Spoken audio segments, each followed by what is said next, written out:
फलोत्पादन मंत्री भरत गोगावले यांनी अतिशय महत्त्वाची घोषणा करत राज्यात कृत्रिम प्लास्टिक फुलांवर बंदी आणणार असल्याचं जाहीर केलं। महाराष्ट्रातील काही मंत्री आणि आमदारांनी सणासुदीला प्लास्टिक फुलांवर बंदी आणावी अशी मागणी केली होती।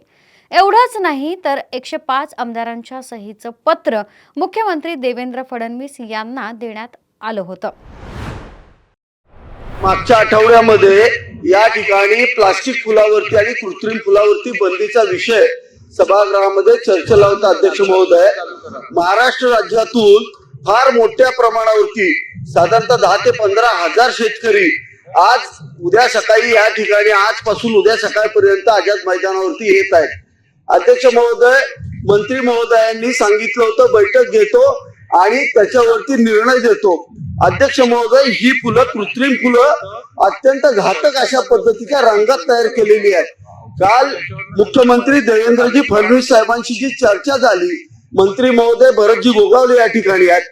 मुख्यमंत्र्यांनी स्पष्ट निर्देश दिले की राज्य सरकार हे संपूर्णपणे शेतकऱ्याच्या बाजूने आहे, त्यामुळं त्याच्यावरती बंदी घालणं हे अत्यंत महत्वाचं आहे। याच्यामध्ये शेतकऱ्यांचं 2000 कोटीचा फायदा होणार आहे। मी मंत्र्यांना विनंती करतो की आपण आपला निर्णय जाहीर करावा।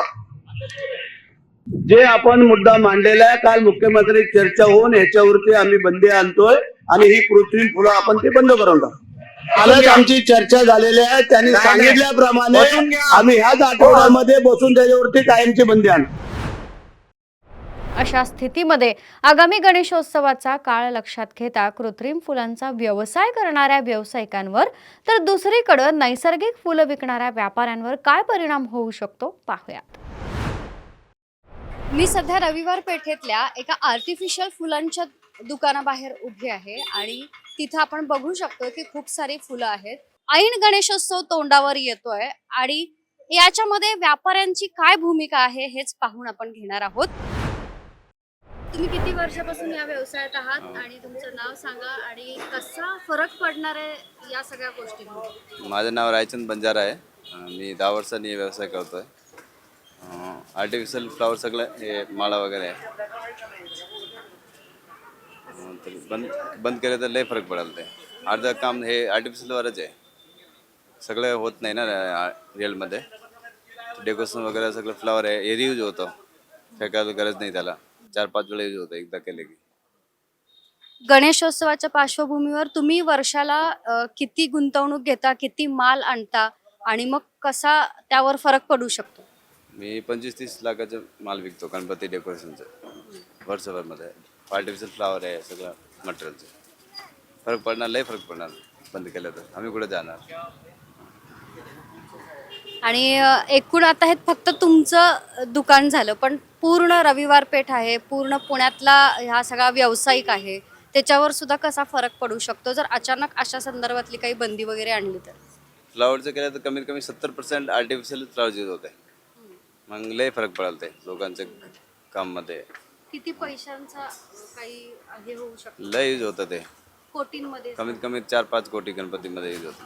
आणि अचानक असा निर्णय घेतला तर व्यवसायावर कसा परिणाम पटकन होईल?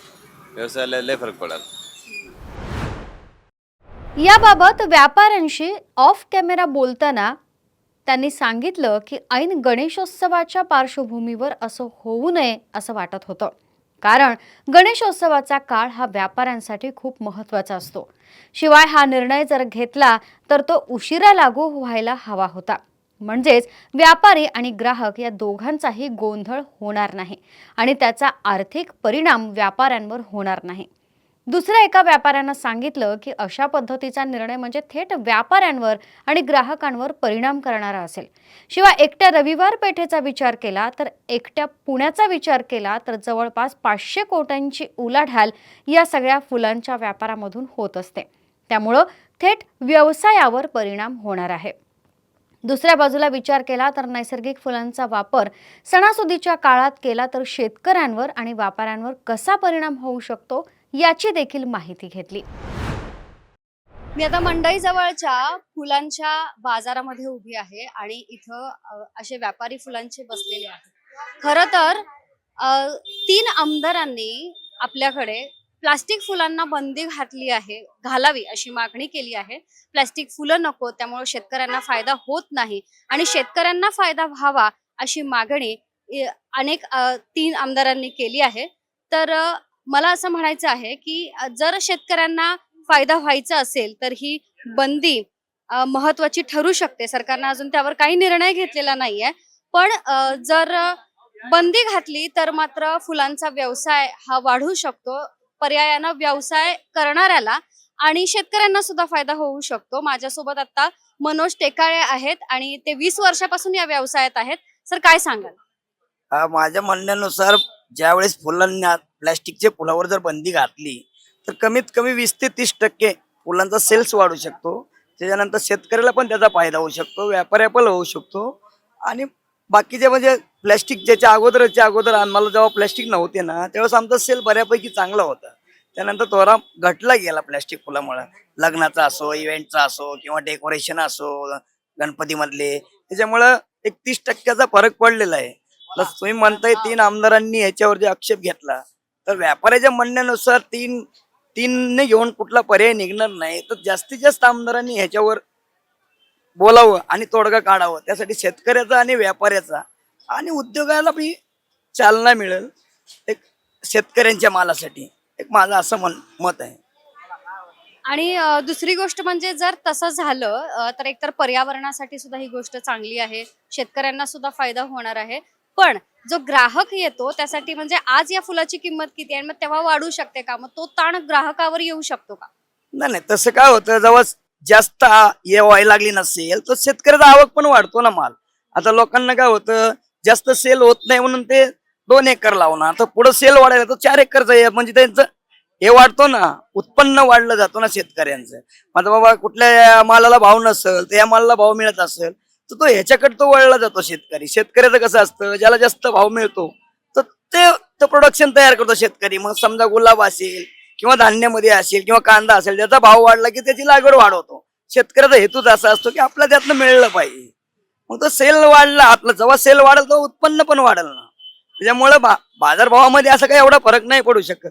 एक 2%, 5%, 10% तर प्रत्येक याच्यामध्ये नैसर्गिक आपत्तीनुसार होऊ शकतं. याचं हे सगळं नैसर्गिकवर अवलंबून असतं ना. समजा पाऊस अचानक झाला तर तो माल कमी येणार, तो अचानक भाव वाढणार, आणि नंतर माल वाढला की बाजार कमी होतो. याचे सारखे बाजार नसतात, याचे चढ उतार असतात बाजाराचे. कॅमेरामन निलेश सह मी प्रेरणा परब खोत, टॉप न्यूज मराठी, पुणे. घ्या परदेशात भरारी, तेही सर्वसामान्यांना परवडणारी. 1 रुपया भरा आणि थायलंड मध्ये फिरा. सचिन इंटरनॅशनल घेऊन आले आहेत जगातली सर्वात स्वस्त परदेश टूर. पूर्ण 5 दिवसांचं पॅकेज आता फक्त 32,999 रुपयांमध्ये.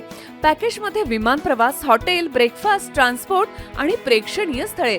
सचिन इंटरनॅशनल 18 वर्षांपासून पर्यटन क्षेत्रातील एक विश्वसनीय नाव. सचिन इंटरनॅशनल सोबत मनसोक्त फिरा.